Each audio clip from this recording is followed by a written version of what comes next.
में रहता है।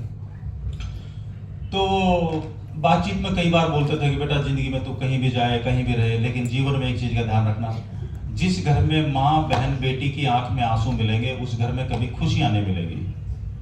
तो ध्यान रहना, तेरे को अपनी जिंदगी में जब भी तू रहे तेरी माँ बहन बेटे की आंख में आंसू, उनको तकलीफ मत देना। बात पकड़ में आ रही है? वो चीज हमने कंठ मतलब बिल्कुल दिमाग में डाली, उन चीजों के ऊपर काम किया। आज घर में खुशहाली है चारों तरफ, और जो चीजें गड़बड़े बाजार में देखते थे या अपने बचपन में देखी हैं, उन चीजों को हमारे घर के अंदर उनको या तो बाहर निकाला या उनको हावी नहीं होने दिया। आरसीएम जैसे मैंने बताया इतना बड़ा परिवार है, 11,000 करोड़ की 13,000 करोड़ के आसपास की इंडस्ट्री हो चुकी है। भारत देश से छोटे छोटे देश, ऐसे देश जिनकी जनसंख्या अहमदाबाद शहर जितनी है, मलेशिया जैसे, कोरिया जैसे, इनके यहां पर डायरेक्ट सेलिंग से 1-1 लाख करोड़ का कारोबार होता है। भारत 140 करोड़ लोगों का देश है, अमेरिका 32 करोड़ लोगों का देश है, वहां पर 2 लाख करोड़ का कारोबार इस माध्यम से होता है ना? तो क्या वजह है दुनिया से इतनी बड़ी जनसंख्या होने के बावजूद हमारे देश में डायरेक्ट सेलिंग का कारोबार छोटा सा है? रात को बैठ के चिंतन करना क्या वजह है। हाँ, ये जरूर है कि हम उनसे 20-25 साल बाद में शुरू हुए हैं। इसका मतलब ये है कि जो जो अवेयरनेस और जो जो कंसेप्ट क्लियर होता जाएगा, आने वाला जो समय है वो बहुत कमाल का है। क्योंकि अभी आपने पिछले कुछ प्रोग्राम देखे होंगे नारी सशक्तिकरण के ऊपर, पिछले साल देखा, उसके पिछले साल देखा, पिछले से पिछले साल किरण बेदी जी भी आई थी, इस बार कुछ जो सेंट्रल मिनिस्टर आए थे। धन्यवाद सुनील जी। और एक दिन वो भी आने वाला है इस कार्यकाल में जिस दिन देश के प्रधानमंत्री डायरेक्ट सेलिंग में जितनी भी महिलाएं हैं उनके साथ दुनिया के सबसे बड़े स्टेडियम अहमदाबाद में किस दिन मीटिंग करते हुए नजर आएंगे। ये भी देखने वाले या आज हो, कल हो, परसों हो, ये लिखा जा चुका है, क्योंकि देश की निगाहें इस सिस्टम की तरफ आ चुकी है। बात पकड़ में आ रही है तो बोलो हाँ। इसका मतलब ये है कि सरकार घोषित कर चुकी है कि अगले 10 साल में करीबन 60% महिलाएं इस काम से जुड़ चुकी होंगी। मैं महिलाओं की बात कर रहा हूं। यहां पर 25 साल की इस यात्रा में आज मैं आपके सामने खड़ा हूं। जितनी भी मेरी माता बहनें यहां पर बैठी हैं, आप में मेरे में एक ही फर्क है, इस सिस्टम में मैं कुछ दिन पहले आ गया। और क्यों आया एक बार पूछो, क्यों आए? पहला प्रोडक्ट पेंट का कपड़ा था। अब पेंट कौन पहनता? मूंछ वाले। राइट, हमने देखा कि भाई जयपुर में चेक किया, 4-5 दुकानों पे 3 पैंट 3 शर्ट लेने गए तो किसी ने 1500 बोला, किसी ने 2000 बोला, रेमंड वाले ने 5000 बोला, अलग अलग टीका लगा रहे। तो हमारे को 1260 रुपए में 3 पैंट 3 शर्ट मिल रहे थे। बाजार से सस्ता भी मिल रहा था, बढ़िया भी मिल रहा था, और आधे पैसे लोगों में आ भी रहे थे। तो हमने देखा हमारे बाप का क्या जा रहा है, पैंट तो सबकी फटेगी घिसेगी भी, साल में एक बार तो बदलेगा। राइट, लोगों को बताना शुरू किया, अपने पहनने कपड़े पहनने शुरू किए। 2-3 साल बाद पहला प्रोडक्ट लॉन्च हुआ। तो पैंट थी तो इसलिए हमारे जैसे लोग उसमें कूद पड़े। अगर पहला प्रोडक्ट साड़ी होता तो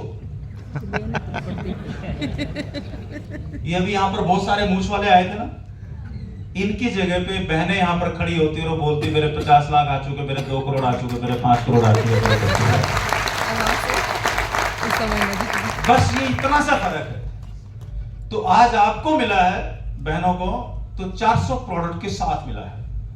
हमें जब आरसे मिला था तो 1 प्रोडक्ट के साथ मिला था, और वो प्रोडक्ट भी लेने के लिए भीलवाड़ा जाना पड़ता था या अपनी गाड़ी में लाद के लाना पड़ता था। बात पकड़ में आ रही है? यस।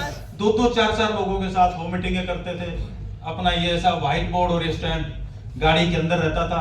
कहीं रास्ते में चलते चलते किसी ने बोला कि हाँ भाई साहब कोई चाय पीने बैठे, मैं 10-5 लोगों को बुला सकते हो, छत पे बैठ लेते हैं, पीपल के पेड़ के नीचे बैठ लेते हैं, नीम के पेड़ के नीचे बैठ लेते हैं, कहीं सुनसान में खाली प्लॉट में बैठ लेते हैं। जहां भी जगह मिलती थी बैठ के क्या क्यों कैसे आरसे में ऐसे काम करता है लोगों को बताते थे।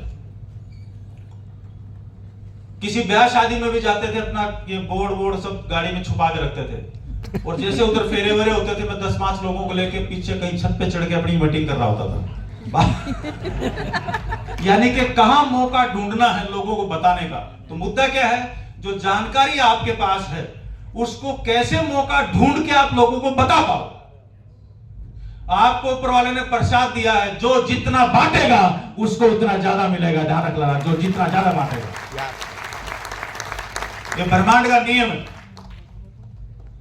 तो आपको तो खैर यहां पर पैसा चाहिए, इसलिए आए हैं। ये चाहिए तो कभी नहीं मिलेगा, ये ध्यान रख लेना। आप में से कितने लोग पैसा कमाना चाह रहे हैं?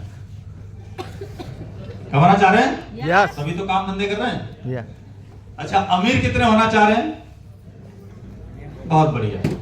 तो अब एक काम करो, गूगल की मदद लो, और जो अमीर लोग हैं उनकी मदद लो, अपने पापा की मदद बिल्कुल भी मत लेना।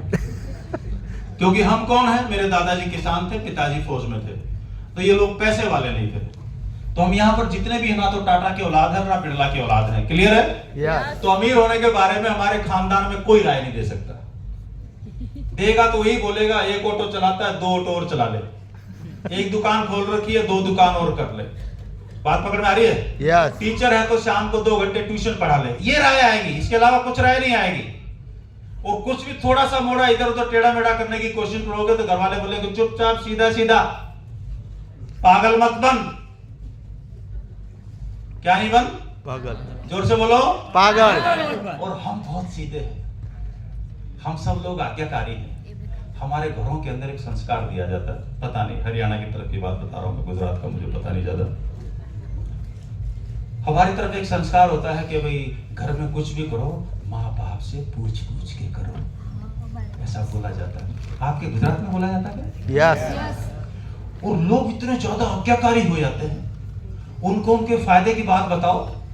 जब फायदे की बात, उनके बाद पूरी कहानी बताने के बाद इतनी होमटिंग करते थे हम, जगह जगह 10-10 रुपए की, कई जगह धर्मशाला करते थे, खुद ही वो गाड़ी घोड़ा लगाते थे, खुद ही वो धर्मशाला अपने पैसे से बुक करते थे, वहां पर लोगों को बुलाते थे, और ये सिलसिला कई साल तक चला। फिर धीरे धीरे लगा यार कब तक चलेगा, फिर कहीं पर 10-10 रुपए की टिकट लगाने लगी। कोई धर्मशाला वाला बोलता था भाई साहब 2000 रुपए लेंगे, तो 2000 लेंगे तो जो कम से कम 10 रुपए टिकट लगाओ, ताकि जो आने वाला वो सीरियस हो। फ्री में जो मीटिंग करते थे लोग क्या करते थे, किसी को भी पकड़ के ले आते थे, और मीटिंग में कोई झूमता हुआ बैठता था, यहाँ क्या होएगा, बात आ रही पकड़ में, और वो पूरी मीटिंग का सत्यानाश। फिर समझ में आया कि नहीं भाई, देश का सिस्टम है, सबका कॉमन सिस्टम है, तो कंट्रीब्यूटर होना चाहिए, और सालों साल उस हॉल का खर्चा कौन देगा। तो यूं करते करते फिर धीरे धीरे मीटिंग सिस्टम एस्टेब्लिश हुआ, और धीरे धीरे जिनकी जरूरत थी वो लोग, बात पकड़ में आ रही ना? यस। हाँ, तो ये सारे सिलसिले जो है वो शुरू हुए। तो इन मीटिंगों के बीच में ये जो यात्रा है, चलते चलते बहुत सारे अलग अलग किस्म के सवाल आते थे, और